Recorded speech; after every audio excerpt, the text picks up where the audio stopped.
Montana's music station. We are 95.1 The Moose. Good morning. I am Jesse. I'm very excited. We've got a special guest, Ziggy Marley. He's got a new album, Rebellion Rises, coming out next Friday, and he took some time to call us today and talk about his new album. Hey, Ziggy. Hey, what's up? Thank you so much for taking the time to chat with us about your upcoming album, Rebellion Rises, man. We've been playing the single a lot, and I love it. It's getting stuck in my head. Thank you, man. Nice. Yeah. So I want to talk a little bit about your musical influence as a 7-time Grammy winner. Your last album, your self-titled album in 2015, won the Grammy for Best Reggae Album. Is there any pressure that comes along with that success to sort of follow up, or has your process of making an album remained the same? Yeah, no, there's no pressures because of like winning Grammys or anything like that. For me, making these records are a very natural process and a very open process, and there's no exterior elements that comes in and try to influence me. So I just do. I be true when I'm making the music and let that speak for itself. I've loved everything that you've done, and you've been making music longer than I've been alive. I mean, the first album that you released with the Melody Makers in 1985, Play the Game Right. You've come a long way since then. I mean, obviously, you're a solo musician now. How have you evolved as a musician from the release of that album? I've evolved by keeping an open mind and learning so much with everyone and every person I've met during this musical journey. I'm a sponge. I'm still a sponge. So what I've learned is to be more conscious of like my lyrics, my words. I'm a little bit more meticulous with what words I use, how I use words, trying to make sure that the meaning of what I'm saying can get across to people. And also musically, I think on this record especially, I've simplified a lot. I've learned that simply is better because during my journey, at times the creative juices flow so much that you want to put everything you think of, you want to put into the song. And sometimes not everything works, you know. Yeah, you've got to cut it down a little bit, you know. Yeah. And I think I did that on this record, just enough, not too much, but just enough. So these are some of the things that I've learned through the years.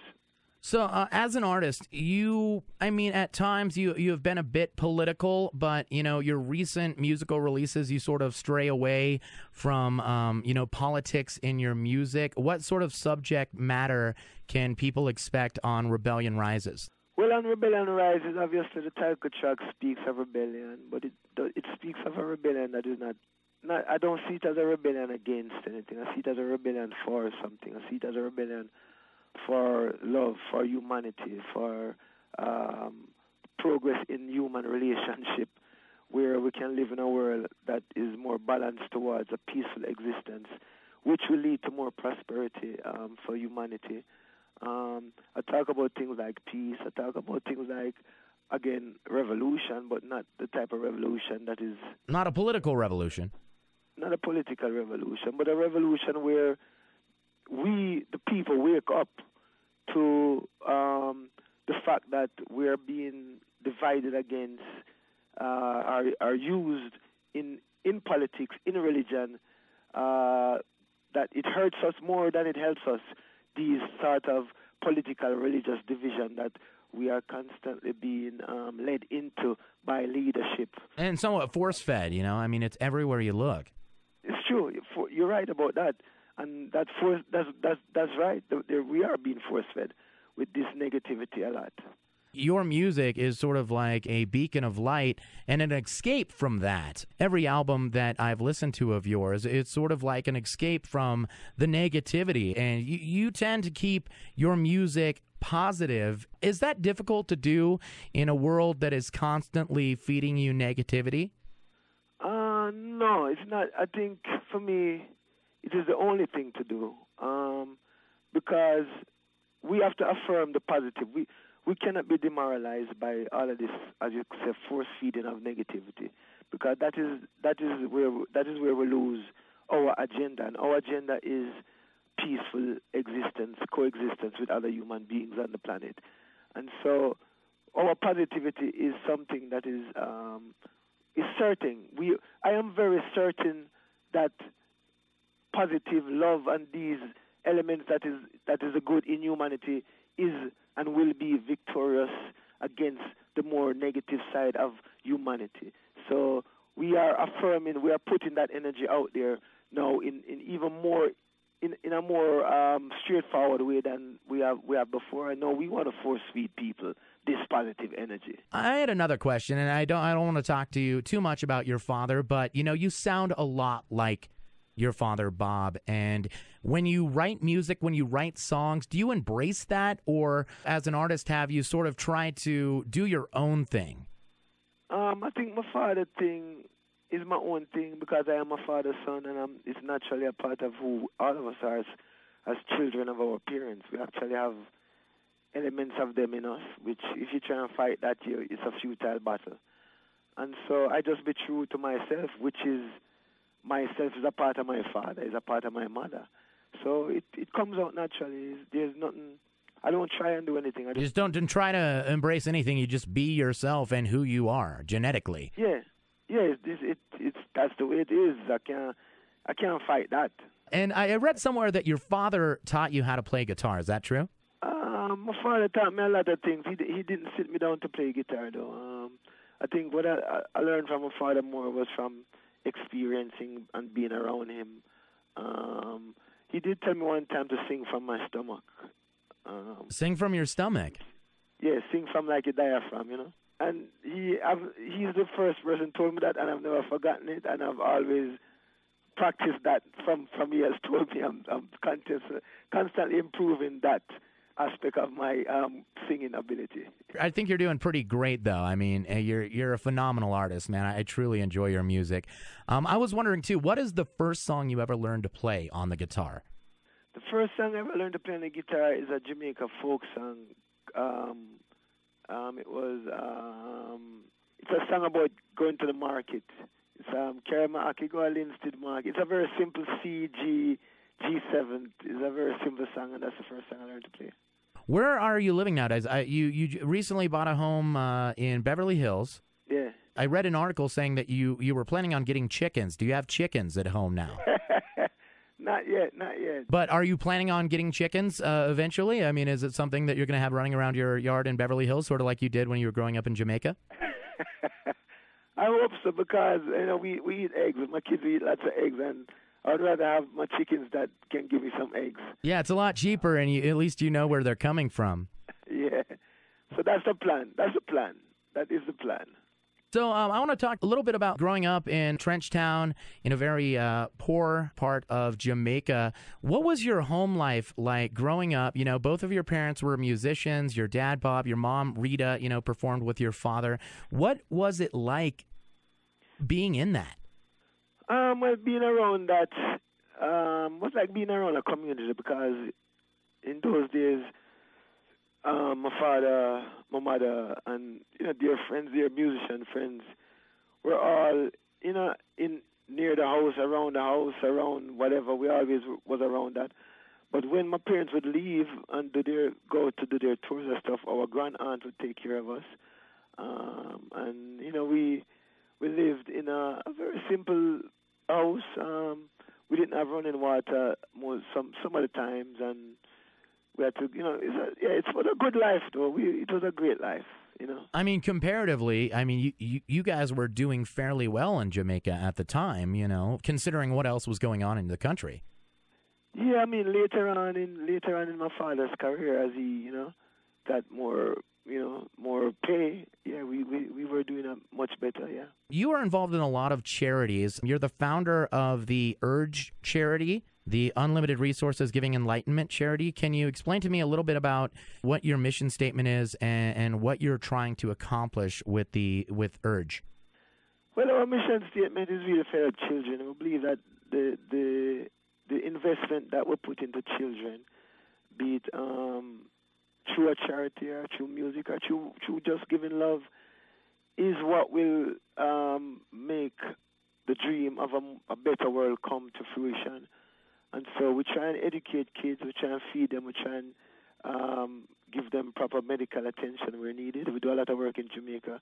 We adopted a school in Jamaica, and education for us is very important. So we try and give kids who don't have access to good education the ability to learn more and to expose their minds to things that they would otherwise not learn about.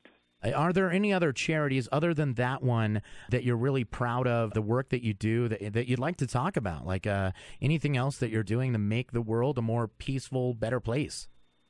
Well, there's some other charities that we have worked with in the past.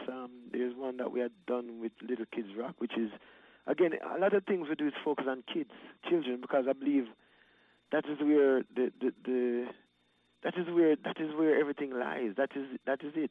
What we do with our children will determine what the future is for this planet. And so, music in school, I do a lot of work with that charity to help give instruments to schools. Simple things like that. And every now and again, somebody might ask me from a charity to do something, and I'll say, yeah, sure. We help out some orphanages in Mexico too, and stuff like that. I think any charity would be very fortunate to have you as a spokesperson with, like I mentioned earlier, your positivity, your ability to remain positive amidst the negativity that's constantly surrounding us. Yeah. You're a father yourself. I have 7 children. What sort of principles and morals are you instilling in your children? Well, we're instilling humility, hard work, discipline, helping those who are less fortunate than yourself, and of course love.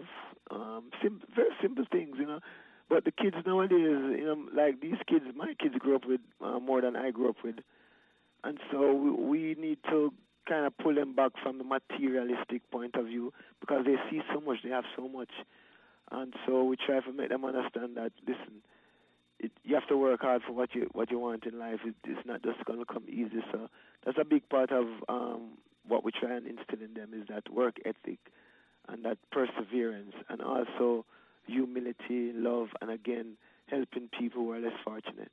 Are any of your children, are they following in your footsteps? Are they going to go into the family business of reggae music?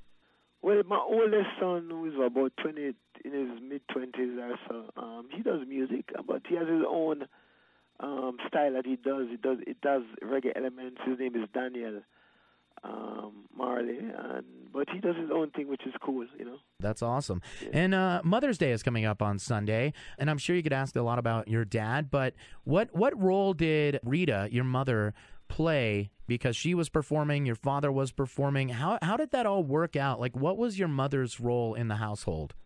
Well, my mother's role is really the biggest role, She was the constant. She was the one who made sure that me and my siblings were taken care of, got good education, and grew up with proper principles. My father was away most of the times, doing his thing, but she was a constant element there, and she's a strong woman. I remember being in Jamaica with her during some very violent times, and we had come up on a roadblock coming home from school, and these guys had blocked the road because they were protesting some things, and she got out of the car and stood up to these guys and demanded that they move the road back to let her through, and they did. And that, up to now, I never forget that. She's such a strong woman. Really love her, so she has set a perfect example for me and the rest of my siblings in what it is to be a good human being and a strong human being. That's an incredible story, man. Thank you for sharing that with me. So would you say that your mom was somewhat the glue that held the family together? Oh, definitely. The glue and everything else, she and even with my father, she's the constant in his life too. The one constant that he could always come to in times of need. Sort of brought him back to reality when things got chaotic. Yeah, man, definitely. All right. Well, we're doing this contest here on the Moose, and we're asking listeners to share important lessons that were taught to them by their mothers. What are some important life lessons and things that you still carry with you today that you learned from your mother? Besides from that incident I told you about, she loves to help people. In Jamaica, her nickname was Gotti, and Gotti was short for godmother, because she would help so many people. Also, example I follow today, and also she was into like farming and having animals. So she's also the one who influences me to have my own garden and have chickens, or if I want some chickens or whatever. So she's a big influence in those things. I think those things for me are very important. That is incredibly important. You're a busy guy. You know, you've won 7 Grammy Awards for Best Reggae Album. You also won a Grammy Award in 2010, Family Time, for Best Musical Album for Children. Where do you go to escape when you're not touring the world? You know, how do you get away? How do you escape? Really and truly, I like to do nothing. I just stay home. I'm a homeboy boy. Just a homebody, you know, when you're constantly busy, you just like to sit down and get off your feet? Yeah, I just like chill at home. I don't like going places for vacation, but I do, but I would rather just stay home. Let's talk more about your album, Rebellion Rises. It's coming out next Friday. What can people expect on your new work? Well, the new work, I think, is for everyone, really. Even if you have never heard of me, you're going to like it. It's for human upliftment. It's for the upliftment of the spirit of humanity. And so you don't even have to know about me to like this music, man. From you hear it, you're going to dig it, because it's about you. It's about all of us. It's for all of us. It's our voice. This album represents the voice of humanity, the voice of all of us. It doesn't go in genres or in any specific race or class or culture.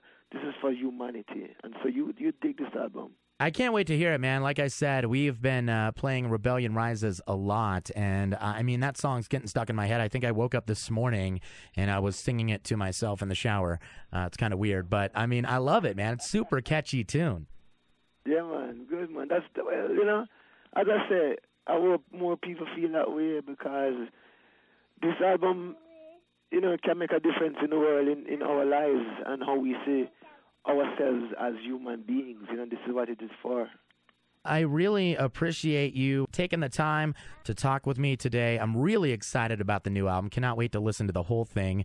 Do you know when we can expect to see you next in Montana?